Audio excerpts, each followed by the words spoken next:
One easy way to classify team is by what function they discharge. That is, teams are basically classified on what kind of functions they discharge. One person cannot have conflict with himself. There should be minimum 2 or more persons. Once the problem of indiscipline is rectified, then what happens? This problem solving team is disbanded. Disbanded means they are adjourned or they are departed. That is the end of problem solving team.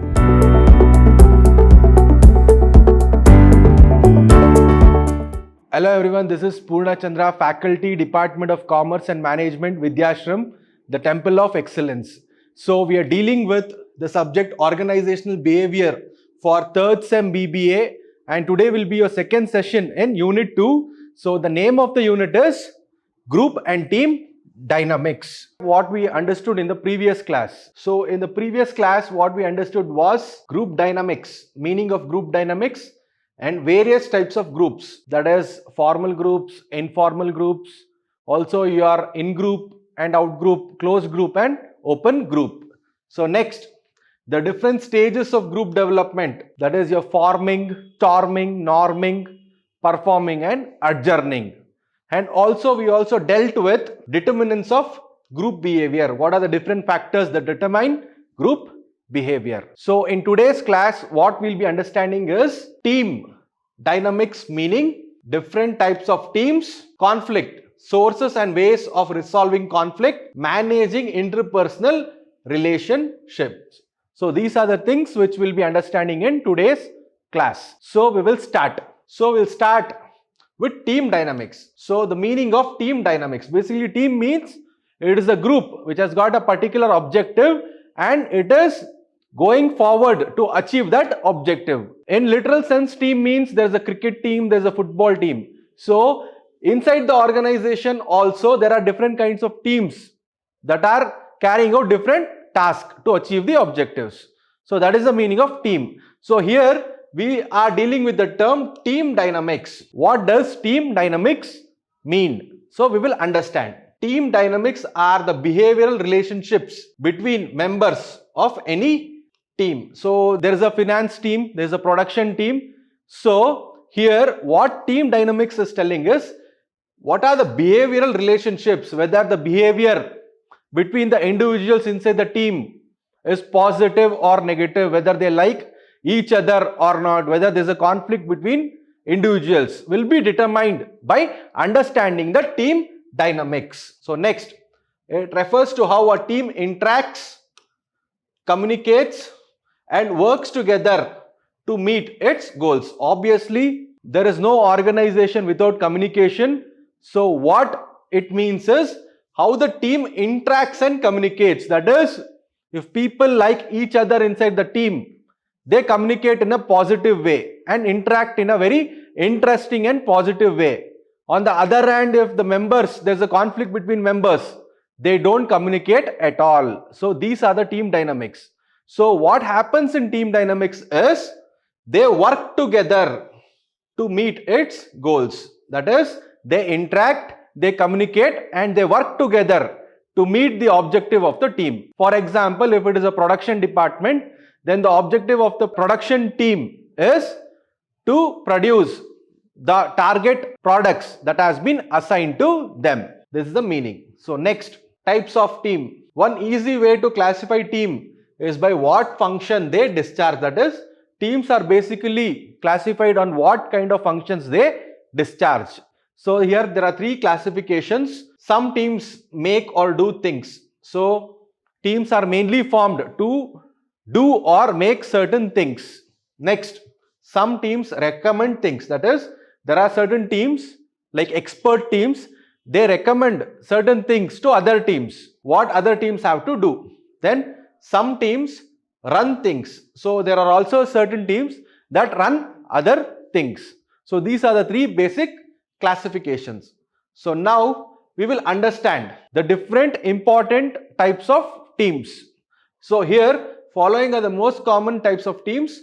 So here it is work team, problem solving team, management team and virtual team. So this is types of teams. So one by one we will understand. So here work team. So these are concerned with the work done by the organization, developing and manufacturing new products or providing service for customers. So work team has been mainly formed to do some work. That is, they have to come out with various task activities. For example, they will have to manufacture a new product or they will have to come out for a new service. So products to be produced, you have to do some kind of activities or work.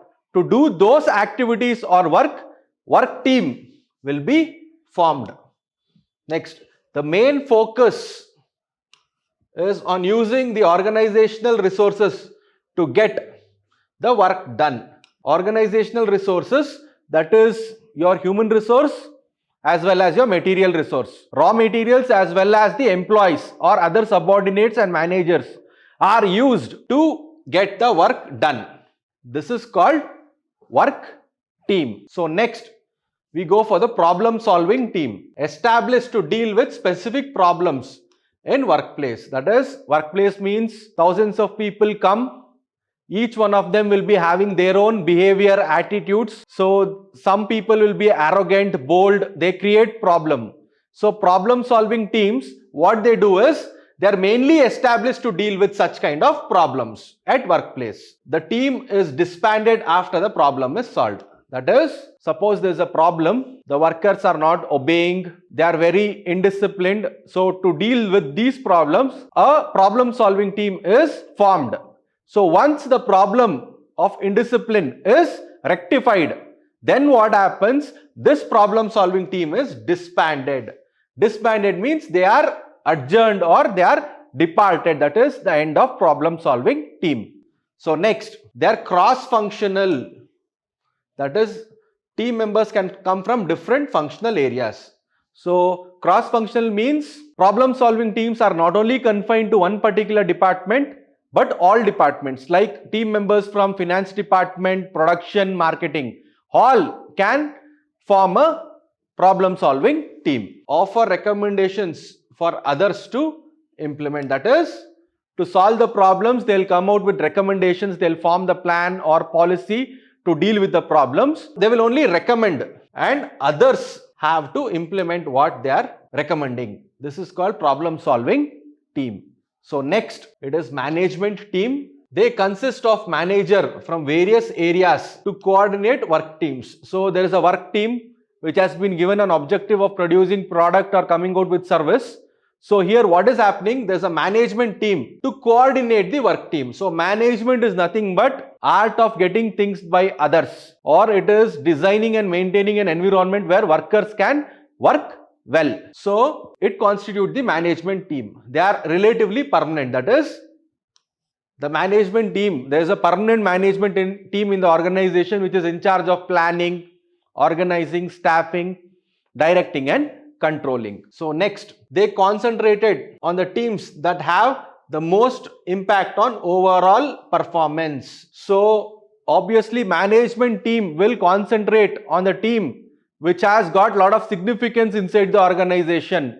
For example, if the main significance is on the production department, then the management team will focus on production and get the products produced so that they increase the performance of the organization. To coordinate work between teams that are interdependent. So usually organization means there will be n number of teams. For your efficiency and effectiveness, there has to be synchronization. Synchronization is nothing but your coordination. So what happens is, to coordinate between work and team that are interdependent, management teams are formed. So this is management teams. So next we go for virtual teams. So basically what are virtual teams? We will understand here. These are teams that never actually meet together in the same room. That is, they don't meet face to face. They meet virtually over the phone or through any video calling or video conference. So video calling or video teleconference is the mode of operation. So basically they don't meet in reality. The only place where they meet is online. So engineers in US, for example, can visually contact with other members around the globe. So now there is a set of engineers in US.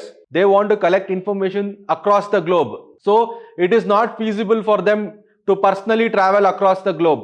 So what they can do is they can contact other members around the globe virtually. So this is called virtual teams. They don't meet face to face, but they meet online. So these are virtual teams. So next, conflict. So basically, what is the meaning of conflict? So we'll understand. It can be considered as an expression of hostility. Hostility means there's a feeling of hostile, means they don't like each other. For example, there's a hostility between India and Pakistan. And now the war is going on. There is hostility between Russia and Ukraine. This is the meaning of hostility. So that is one reason for conflict. Negative attitudes. So the people, they don't like each other. Always they are concentrating on small little negative things. So they don't like each other. Next, aggression. So now certain people are very aggressive, bold. What they are doing, they are ill-treating other people. So there is a conflict. And misunderstanding. So if there are misunderstanding between people or teams or groups, then what happens? There is a conflict. So next, conflict may emerge between different organizations or within organization. That is, there are two different organizations. Due to some misunderstanding on a particular issue, they don't like each other. So there is a conflict between those two organizations. And on the other hand, within organization, that is, there is conflict between production and marketing department. There is conflict between finance and marketing department. So what is happening here is conflict is emerging between organization and also within the organization. So next, a conflict is a serious disagreement or argument between two or more persons. So for a conflict to arise, minimum there should be two. One person cannot have conflict with himself. There should be minimum two or more persons. So mainly the reason for conflict is disagreement on a particular issue will lead to conflict. So disagreement and also argument. So one person is telling that we will produce 1,000 products. One more person is telling no, 1,000 is not enough, we'll produce 1,500. So there is a difference in argument. This will also lead to conflict. So next, sources of conflict. The first source is organization structure. So if the organization structure is very complicated and there is no clarity regarding what has to be done, so there is confusion, repetition of work, that will also lead to conflict. Organization structure like a functional, project, divisional, and also your matrix organization, that will also lead to conflict. Limited resources, that is, the raw materials which you are giving your production department is very limited. It is not sufficient. Then obviously there will be a conflict between the production department and the general manager or the departmental heads. Limited resources, task interdependence. So the task of each department is interdependent inside the organization. So we'll just take one example of production department and advertising department or marketing. So it is interdependent. How it is interdependent is, after the product has been produced by the production department, the marketing department has to broadcast the advertisement. So this is interdependency. Suppose there is a conflict because they don't like each other for some silly matters, and the advertising or the marketing department, they broadcast the advertisement when the product is not produced. What happens now? Now the advertisement has been broadcasted and people will go and ask the product in the shop. The shopkeeper will tell there is no such product. So before the production only there is a negative feedback on the product.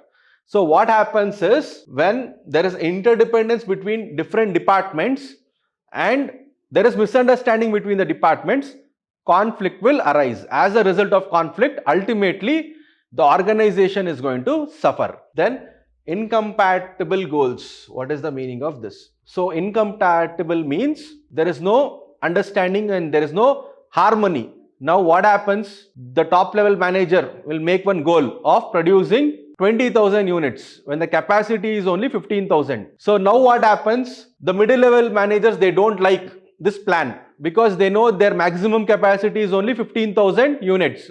But the top level has asked them to produce 20,000. So this will lead to conflict between top level managers and middle level managers. This is incompatible goals. Next, personality differences. So organization means people of different kinds of personality come to work.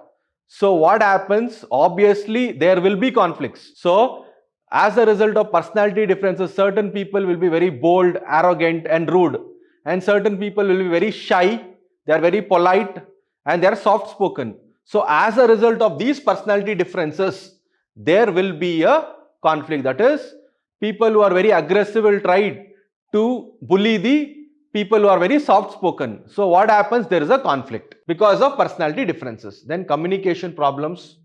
So when you are communicating, if there is a barrier in communication, that is what you are speaking, there is no clarity, the other people are not understanding, then that will also lead to a conflict. We will understand how. So now the production manager is speaking something related to production activities, but the workers or the employees in the production department are not understanding. They don't understand, and ultimately what happens? There is confusion and they do repetition of work.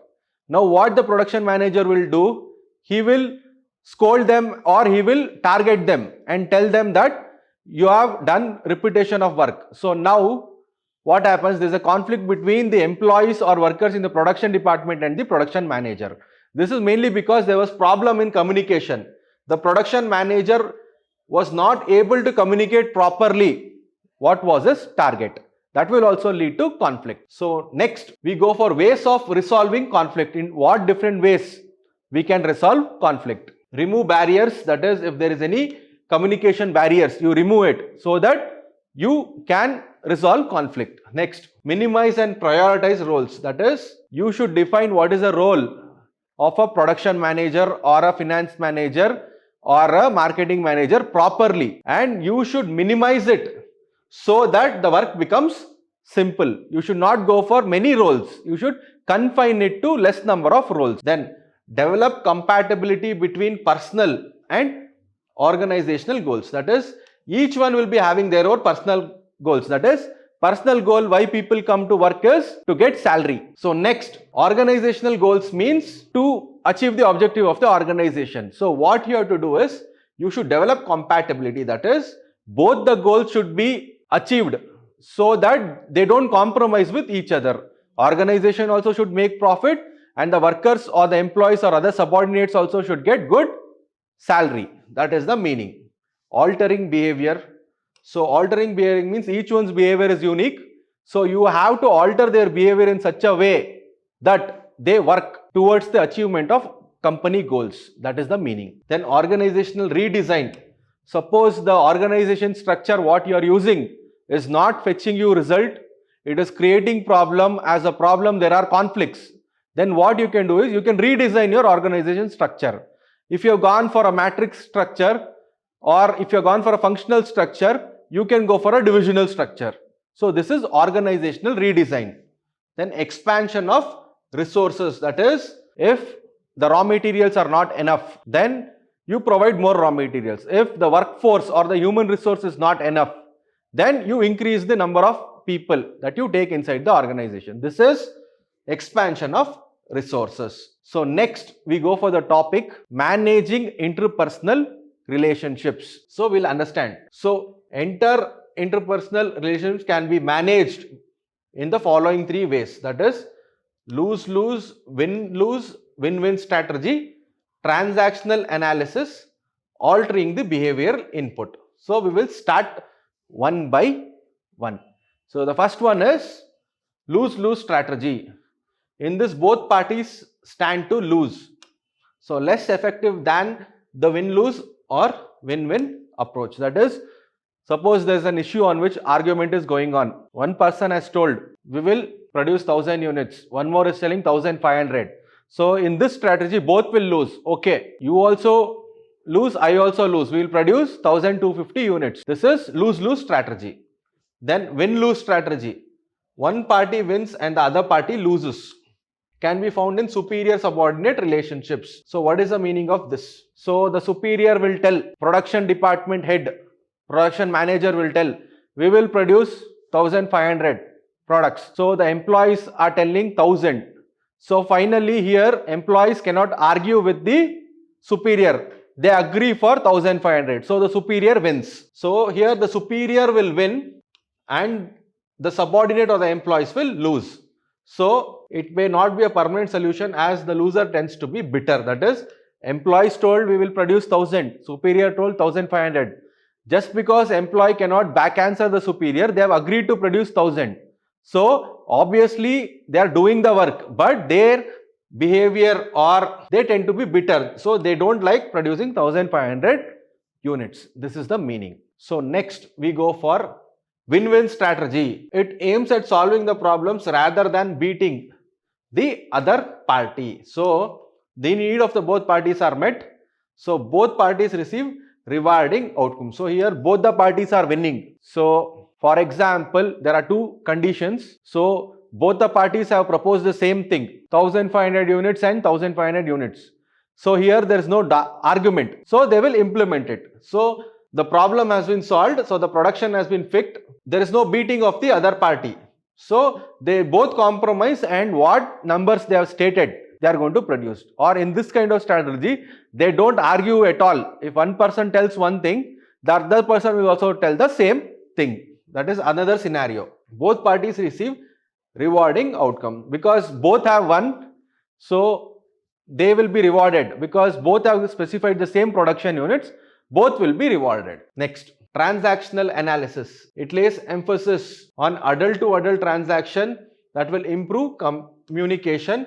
Improved communication resolves conflicts. So basically what transaction analysis is, suppose there is any conflict on transaction, that is, there is some transaction which you find something has gone wrong, someone has tampered it. What you can do is, you can clarify it by communication. You can give your accounts, you can communicate what is the debit, what is the credit, and you can solve the issue. This is transactional analysis. Next, altering the behavioral inputs. It focuses on the behavior of the individual involved.